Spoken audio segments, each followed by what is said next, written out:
All right, hello there, ladies and gentlemen. Moletrap here, coming at you with the ace match of the second match of the Pro League playoffs from the second round of 2006 Sky Pro League season. We got an ace match here. All the marbles, all the beans, all of whatever else that you're going to win are going to be up to this man on your screen right now, anytime, versus that man on your screen right now, Bisu. And whoever wins this is going to be taking their team to the finals of this set of playoffs. And I'm once again joined by Rise. Welcome, Rise. Are you as hyped as I am about this ace match, or are you slightly more or slightly less hyped? At least as hyped. And I forgot how damn beautiful Bisu was, especially when he was a young man, dashing man that he is. And his hair has not gotten... Man. His hair has gone a little bit downhill since the days, huh? Oh, for sure. I mean, it's hard to compete with, what is this, 2006, 2007 Bisu? I mean, that's peak Bisu. Peak Bisu.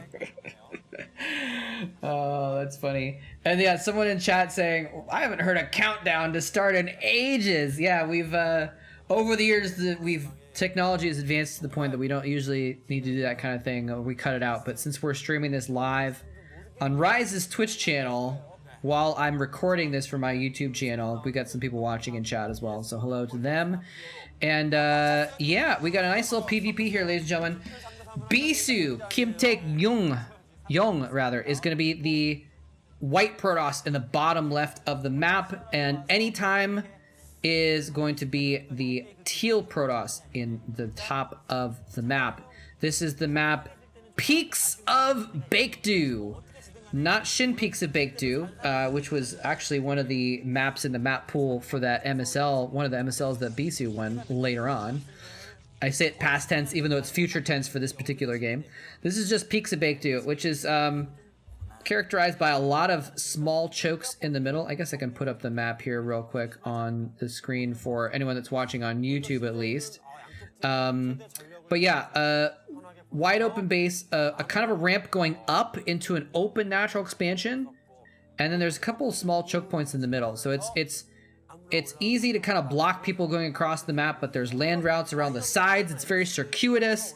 But one of the key things is that it's just really hard to defend because you've got ramps leading out of your main, and the natural expansion is really exposed. So I have a feeling we're going to see some quick tech for both these players in this game, but you know, anything can happen here.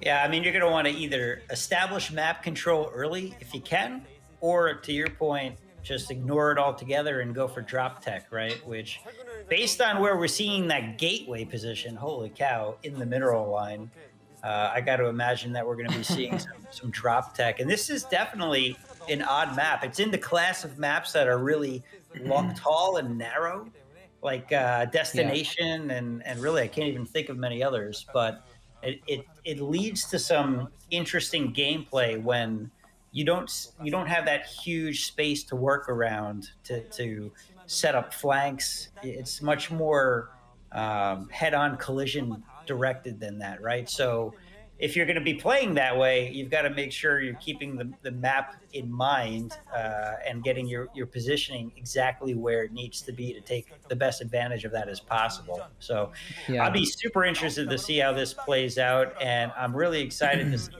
Bisu, who is, talk about a top tier PvP player, especially in his prime. You know, this is sure to be a good game and a solid test for ever here, or anytime. Sorry. Yeah, for sure.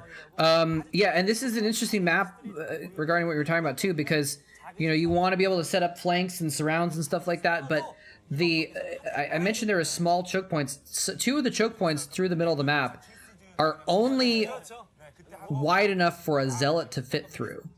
Dragoons cannot fit through them, and so you do have to kind of play the map in weird ways to kind of go around to get to different places. You can see anytime Dragoon just came out, and you can see kind of on the mini map how it's kind of going around the side. It can't go through the middle, so it's kind of going around the long way to get out onto the map. via, and he's actually checking the top left for proxies and stuff too. Actually, Bisu checking the bottom right as well. So both players doing almost identical builds here, even to the point of checking behind it. Oh, he wants to mine out those minerals, but his probe already has minerals in its little clutches, so it can't do that. So yeah, that's another feature. There's the mineral patch behind your main. There's a second ramp that you can go all the way around through the top left or the bottom right and take the back route, but there's minerals blocking that extra ramp. So sometimes we see people mining that out to take a little secret backstab there. But yeah, the pylons, I think, in the mineral lines were anti-manor pylons. This was an era of lots of manor pylons, and in PvP in a short brush distance, it wouldn't be surprising to see that. Is he actually going to expand? Anytime is going to expand? Wow. Maybe? You know what's interesting though?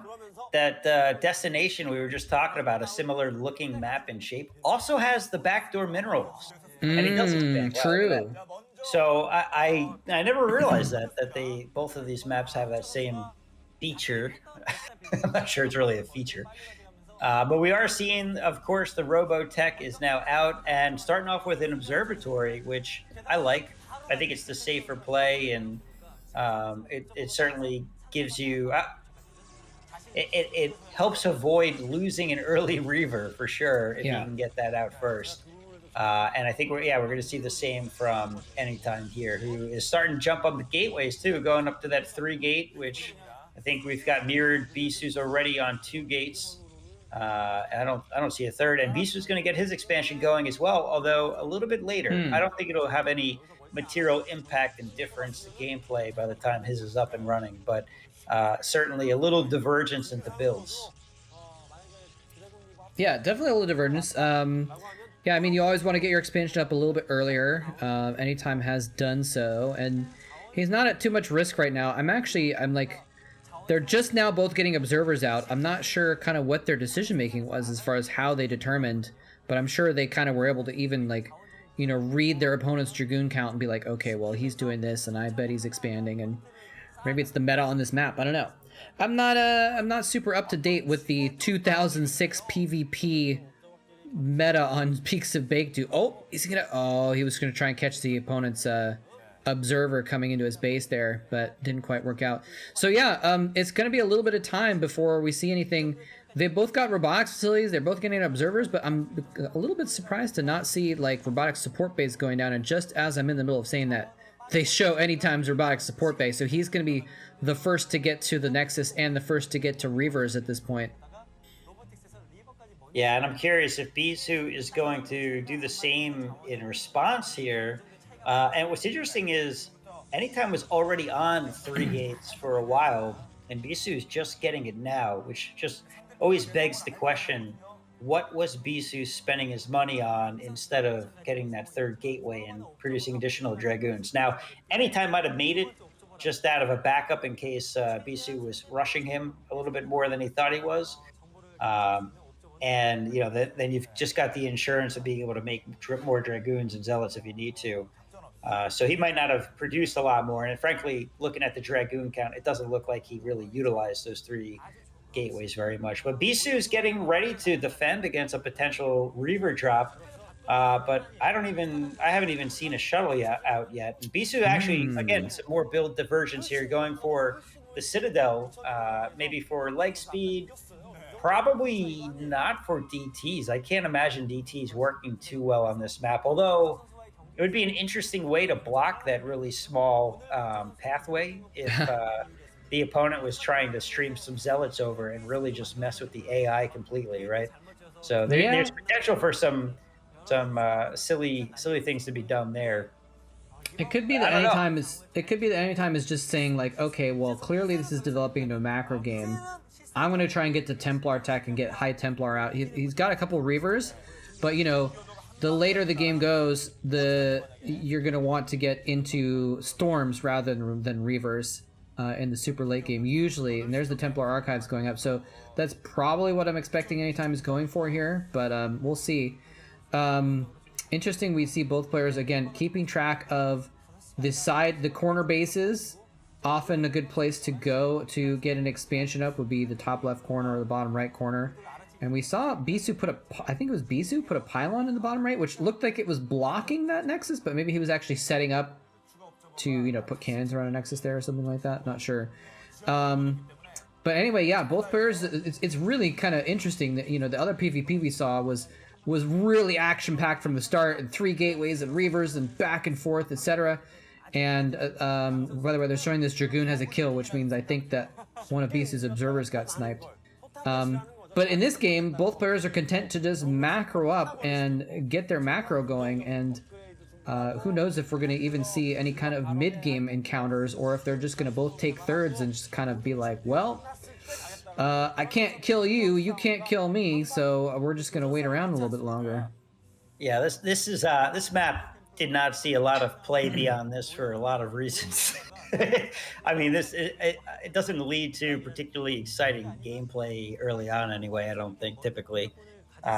Maybe there's some games that are better than that. And that does look like a pylon block from any time against Bisu. Oh, yeah, it was Anytime's pylon. Got it. Well, I thought Bisu made the Citadel earlier, and you caught it. It was actually Anytime. And now Bisu's just making it now. I'm just losing track of the colors here, unfortunately. He does have a Citadel of his own now, but it was a lot later than what Anytime does. But he has 2 shuttles, and it looks like speed shuttles. They look pretty speedy there. So yeah, I like that. I'm a fan of speed shuttles. And look at this odd gateway placement. They're like, it's like watching the computer play where they spread them out too much. You're like, why would you put a gateway there, computer? And it's like, well, there's a pylon over there, so it kind of needs a gateway, doesn't it? But we're not seeing speed shuttles from Anytime. So this is, again, kind of an interesting little thing. But with a game that is so focused, or likely to be focused on shuttle play, that could be the difference, having speed shuttles or not. He's going to go in here and get tagged by some Dragoons immediately, and he's going to lose it with only dropping a single Zealot. That's not going to do anything to Bisu's line. And Bisu, on the other hand, is going to speed his way in here and drop off some bigger bombs than that. Unfortunately, also directly into Dragoons. And it's only Zealots and Dragoons, so neither player doing anything of material worth here, as Bisu's units are going to get cleaned up right away as well, and not even worth going into the probe line because it's so stuffy in there, and there's a cannon in there. He did get 1 Dragoon, but he lost several. Bisu lost several Zealots and a Dragoon himself, and maybe a shuttle, and he got 1 Dragoon in exchange. But on the other side, Anytime lost a shuttle and maybe 4 Zealots, and he got nothing out of it. So yeah, neither player contributing their reavers, neither player putting forward their high-tech units, so they're at least okay in that sense. And Bisu got a little bit close to having that shuttle sniped, which I'm sure has reavers in it, since that's the one with his army. So that was a bit of a close call there for a second. Anytime does not have a shuttle with his reavers, so his reavers are not here to participate in the battle, but he does have the high ground, and he does have Psy Storms available. Storms going down on a lot of the Zealots and Dragoons, but not super effective. And there's just too many Zealots here. And again, the reavers in play for Bisu means that he's going to be pushing Anytime back, and even fighting uphill, which is something Bisu somehow manages to pull off very well. He gets over here, but now Anytime's reavers are in play, and there's 2 versus 1. He storms Bisu's reaver as well, and it goes down. And a nice storm on the Dragoons as well, but he's just got too many. He pushes through. He takes out Anytime's reaver as well. There's still 1 left. Can he get a couple crucial scarabs off to defend against this push? Or is this going to actually be the end of the series right here with Bisu pushing into the natural expansion? The reaver goes down. He still has 15 units left, pushing into Anytime's expansion. Anytime has nothing left. He's having to pull probes to try and defend this cannon, but probes versus Zealots is not a proper matchup, and he's just getting to slaughter the probes as a result. And I think this might be the end, Rise. And there's the GG coming from Anytime. Bisu wins the game, and MBC Game Hero is going to be going to the finals of the playoffs to face off against CJ.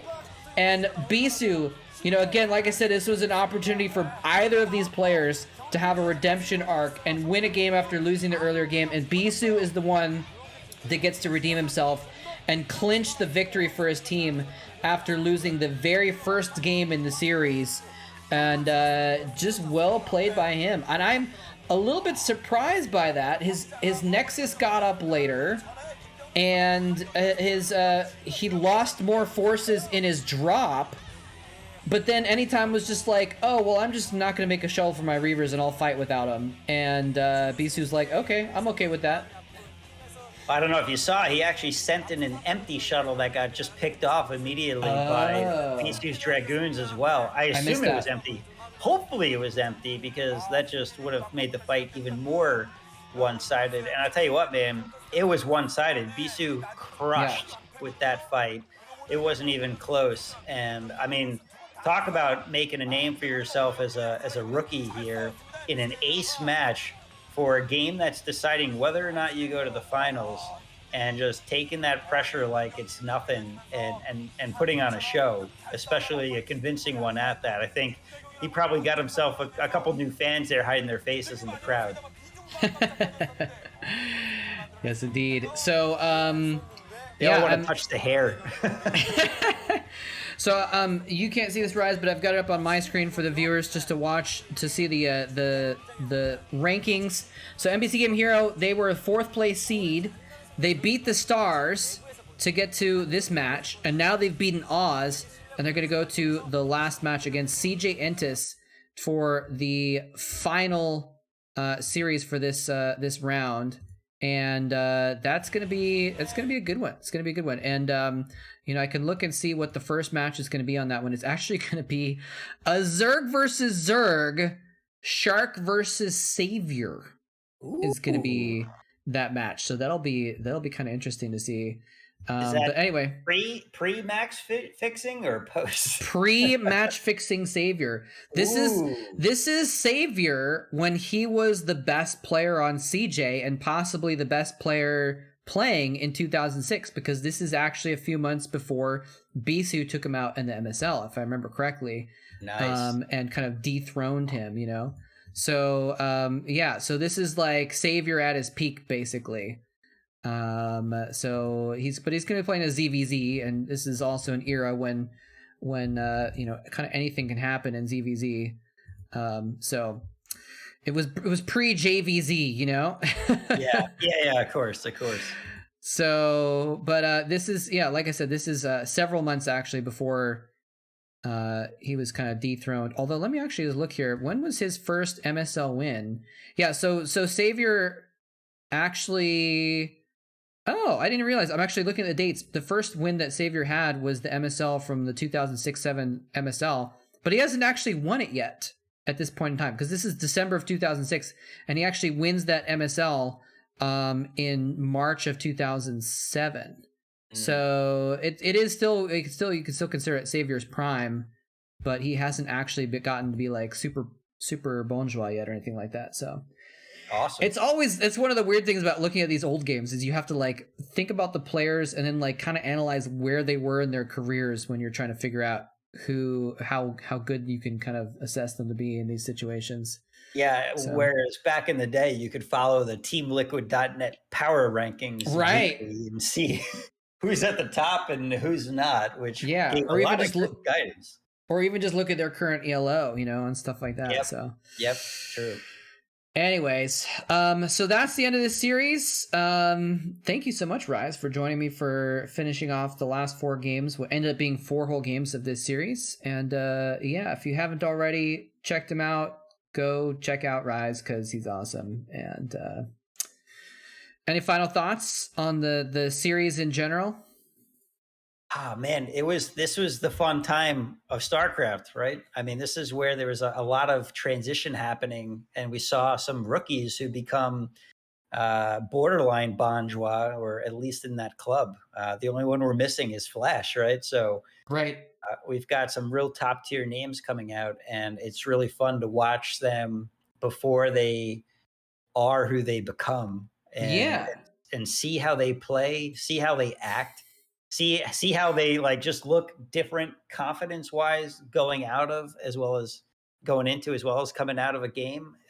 It's super cool. So I'm excited about it. I enjoyed the games, and thanks for having me, man. It was a lot of fun. Yeah, no problem at all. Anytime.